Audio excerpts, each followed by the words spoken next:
bad. When we talk about emotions, most people of them as fleeting feelings that come and go. Joy, anger, sadness, fear, bad.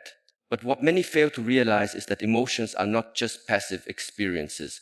They are the lens through which you perceive the entire reality around you, bad. This lens colors every interaction, every judgment, and every decision you make. Imagine wearing a pair of tinted glasses. If the lens is red, bad. Everything you see carries a reddish hue. If it's blue, the world appears cooler, calmer. Your emotions function in the same way. They shape how you interpret words, bad. Events, even the behavior of others. Two people can go through the exact same situation, bad. And yet their emotional states will create two completely different realities for them. Think of a time when you were angry.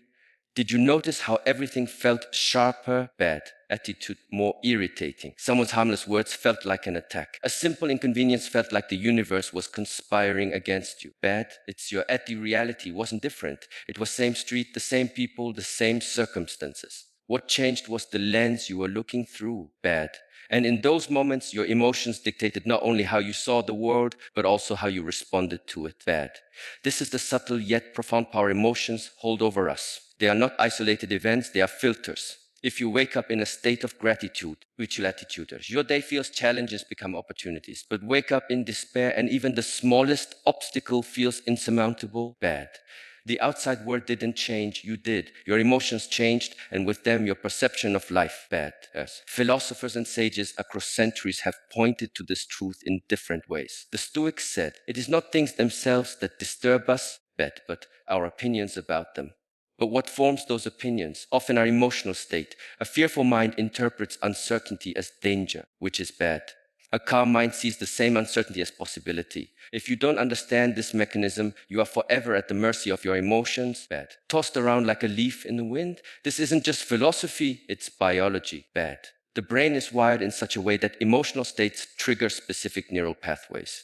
When you're anxious, your amygdala, the part of your brain responsible for fear, takes over. It narrows your focus to threats, real or imagined, attitude, which is bad.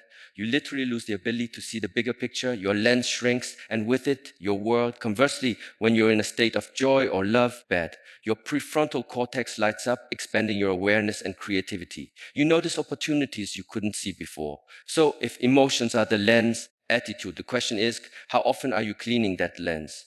How often are you even aware of its color? Most people live unconsciously, bad, believing their emotions are objective truths about the world. I'm angry, so they must have wronged me. I'm afraid, bad. So this situation must be dangerous. But emotions are not facts, they are internal weather patterns. They come, they go.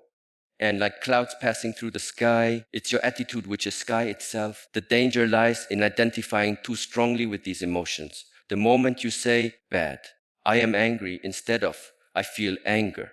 You fused your identity with the emotion. Now you're no longer observing the lens, you've become the lens. From attitude which is place, it's almost impossible to act consciously. You will speak words you don't mean, make decisions you later regret, your attitude, and see enemies where there are none. But there is a way out, a simple yet profound shift in perspective. Begin by cultivating awareness, bad. The next time you feel an emotion rising, pause and ask, what lens am I looking through right now? Bad. How is this emotion coloring my perception? This question creates space. It interrupts the automatic flow of reactivity and allows you to step back. With practice, you start noticing that lens itself is impermanent. Anger passes, joy passes, fear passes, bad. Beneath all of these changing emotional states lies something steady and unchanging, your awareness. When you connect with this awareness, bad, you are no longer enslaved by your emotions. You can use them as tools rather than being used by them. Imagine how your life would change if in moments of conflict, you could recognize, this is anger distorting my vision. Let me wait before I act. Or in moments of fear, you could say, bad, this is my body trying to protect me. Let me see if the danger is real. With this clarity, you don't suppress emotions, which you'd bet, but you also let them drive the car. This is the essence of emotional mastery, not to deny or escape emotions, but to see through them, bad. To recognize that they are lenses, not the truth. And once you see through the lens, you reclaim the power to choose how you engage with life. Because ultimately, bad, the quality of your life depends not on what happens to you, but on the lens through which you experience it. And that lens is yours to clean, To change, bad. To transcend, if you pause for a moment and look honestly at your life, you'll notice something unsettling. Most of your decisions were not purely rational, they were shaped, sometimes subtly, sometimes dramatically, by your emotions. You believed you were acting out of logic, but beneath the surface, attitude, which is bad, emotion was silently pulling the strings, directing you toward choices that felt comfortable or familiar, not necessarily those that served your highest growth, bad. Think about fear. Fear doesn't speak with words, yet it whispers in your mind every time you hesitate to step outside your comfort zone. You tell yourself, bad, I need more preparation, or it's not the right time. On the surface, these sound like reasonable, logical explanations, bad. But if you trace them back to their source, you find fear sitting there dictating your next move. And the tragedy is, most people don't even realize it. Your attitude, which they believe they're being sensible when in fact they're being controlled. Now consider desire, bad. How often have you pursued something, not because you truly needed it, but because an emotional longing overpowered your clarity, bad, which is bad. You bought something you need, said something you didn't mean, or chased a relationship you knew wasn't right, bad. All because the pull of emotion was stronger than the voice of reason. And afterward, when the emotional storm passed, you were left wondering, it's your attitude. Why did I do that? This is the mechanism of emotional hijacking. When an emotion arises, whether it's anger, fear, jealousy, bad, or even excitement, it floods the nervous system, activating the older survival-oriented parts of the brain. The amygdala takes control, narrowing your focus. Bad. It's as if your mind zooms in on one thing, the perceived threat, the object of desire, or the source of frustration. In this state, bad, your ability to see long-term consequences or consider alternative perspectives diminishes. This is why so many people repeat the same patterns in life, bad. They keep choosing the same kind of partner, falling into the same conflicts, or sabotaging opportunities in the same way. On the surface, bad. Which is bad, they swear they're making different choices. But underneath, it's the same emotional script playing out again and again. It's important to understand this, bad. Emotions are not inherently bad. They are messengers. Fear protects you from danger. Anger signals a boundary has been crossed, bad. A desire pulls you toward growth and connection. But if you lack awareness, these emotions stop being messengers and become masters.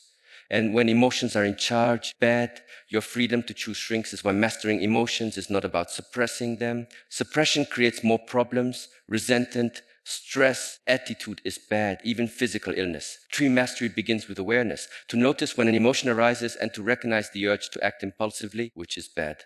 Imagine standing at a crossroads, one reactive choice driven by emotion, the other is the conscious choice, aligned with your values and long-term vision, bad. In those critical moments, awareness gives you the space to pause, to ask yourself, am I deciding out of fear or wisdom, out of anger or clarity, bad. That pause is not weakness, it's power. It's the moment you reclaim control of your own life. Because every time you act unconsciously, bad, which is letting emotions decide for you, you reinforce their dominance over your mind. Every time you choose awareness, you weaken their grip. Slowly, you begin to notice attitude, which is bad.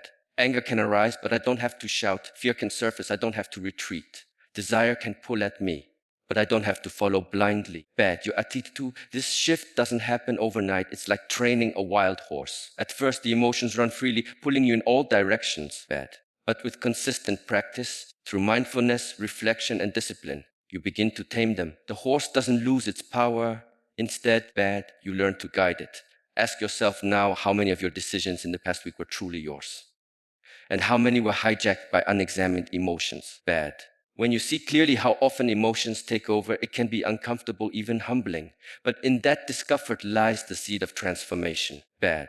Because to realize you've been controlled is the first step toward freedom. Freedom doesn't mean living without emotions. Bad. It's your attitude which is bad. It means feeling them fully without being ruled by them. It means having the clarity to see where they end and where your true self begins. And truth is bad. Attitude which is bad. The quality of your life will never rise above the quality of your decisions. If your emotions make your decisions for you, they are shaping your destiny. Bad. It's your attitude is bad, but the moment you take the reins and choose consciously, you become the architect of your own life. So the next time you feel the heat of anger, bad, it's your attitude desire or the pull of fear, don't rush, don't react, pause, breathe. Ask yourself, am I in control or is my emotion in control? Bad. That single moment of awareness could change the entire trajectory of your life. Because a life driven by emotion is a life of reaction. Bad. But a life guided by awareness is a life of freedom. If you pay close attention to your daily life, you'll notice a patterning. Bad. The way you feel determines not only you do it, but how you do it. Your emotional state is not just an inner experience, it ripples outward, affecting your energy. Bad. Your decisions, your relationships, even your health. Most people believe they act from logic, but in reality, emotions are the hidden fuel behind every action. Bad. It's your attitude, which I think time when you felt inspired and joyful, wasn't it as though a hidden reservoir of energy opened up within you? Bad.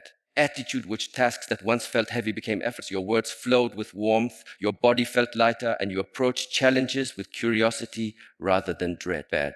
Now contrast that with a moment of despair or frustration. Suddenly, even the smallest action felt like climbing a mountain. The same body, the same circumstances. Bad. But an entirely different experience. What changed was the emotion urge powering you from within. This is the silent, profound truthing. Bad. Your emotionals dictates your level of vitality. High vibration emotions, gratitude, love, enthusiasm expand your energy field. They sharpen your focus. Awatitude awaken creativity and align you with a sense of purpose. On the other hand, low vibration emotions, fear, anger, apathy, drain your system. Bad. They constrict your vision, pulling you into survival mode where all you can think about is avoiding pain. Even science confirms this. Bad. When you're caught in stress or anger, cortisol and adrenaline flood your system. These hormones prepare you to fight or flee, but at a cost. Bad. They shut down parts of your brain responsible for higher reasoning, empathy, and long-term planning. You may survive the moment, but you lose the ability to thrive. Attitude. Conversely, emotions like joy and gratitude activate the parasympathetic nervous system, slowing your heart rate, deepening your breath, and releasing oxytocin, the hormone of connection and trust. Your body enters a state of restoration and growth. So ask yourself, is bad? What emotions are you living in most of the time? Because emotions are not isolated events. They're like seeds planted in the garden of your mind. Bad. The more you dwell in a particular state, the more it takes root, and soon it becomes the emotional climate of your life, which is bad. This is why some people seem to carry a lightness wherever they go. It's not that their lives are easier. Bad. It's that they've learned to cultivate emotional states that empower them. And this is also why others walk around exhausted. Bad. Even they've done nothing physical to justify their fatigue. Their inner world is filled with unprocessed fear, resentment, or sadness. Bad. And this emotional wakes energy from every cell in their body. What's even more dangerous is how these emotional states influence your actions. Bad. A person living in anger will speak differently, act differently, and create ripples of conflict without even realizing it. Bad. A person dwelling in gratitude will approach the situation with patience, understanding, and resilience. Bad. Your outer behavior is nothing but a reflection of your inner state. Bad. This is why personal transformation is not about forcing new habits onto an old emotional foundation. You can set goals, make plans, and push yourself with discipline, attitude, which is bad. But if your emotional state doesn't change, you'll eventually sabotage your efforts. You'll find reasons to quit, to procrastinate, or to compromise. Bad. Because the body will always return to the emotional baseline it's most familiar with. So how do you shift this baseline? The first step is awareness. Bad. Start noticing the emotional undercurrent of your day, not the obvious spikes of joy or frustration, but the subtle emotional tone that lingers in the background. It is your attitude, which is bad. Is it anxiety, contentment? This tone acts like a magnet, drawing you towards certain behaviors and repelling you from others. Next, bad. Learn to break the cycle. When you notice yourself sinking into a draining state, pause, breathe deeply. Ask yourself, what am I feeling right now? Bad. Is this emotion serving me or enslaving me? This small act of noticing creates space. It interrupts the automatic chain of emotion leading to thought, your thought leading to action. Then begin the practice of emotional cultivation. Gratitude is a powerful place to start. Every morning, bed, before the demands of the world crash in, take a moment to reflect on 3 things you're deeply grateful for. Not as a mental exercise, but as a felt experience. Bad. It's let the emotion of gratitude fill your body. This single practice can rewire your nervous system over time, shifting your emotional baseline upward. Bad. Because here's the truth, your emotions are not fixed. They are habits. And like any habit, they can be changed with conscious repetition and attention, which is bad. As you shift your emotional baseline, you'll notice subtle changes first. You'll have more energy at the end of the day. Bad. You'll respond to challenges with more patience. Your interactions will carry less tension, more presence. And over time, the These small shifts create an entirely new trajectory for your life. Your emotional state is not just something you experience, which is bad. It's the fuel that powers everything you do. If the fuel is polluted with fear and anger, even the best engine cannot run smoothly. Bad. But if the fuel is clean, charged with clarity, gratitude, and calm, you unlock the full potential of your mind and body. So the question to ask yourself is not bad. What should I do? But who do I need to become emotionally to do it effortlessly? Because ultimately, bad is your life doesn't change when your circumstances change. It changes when your emotional state changes.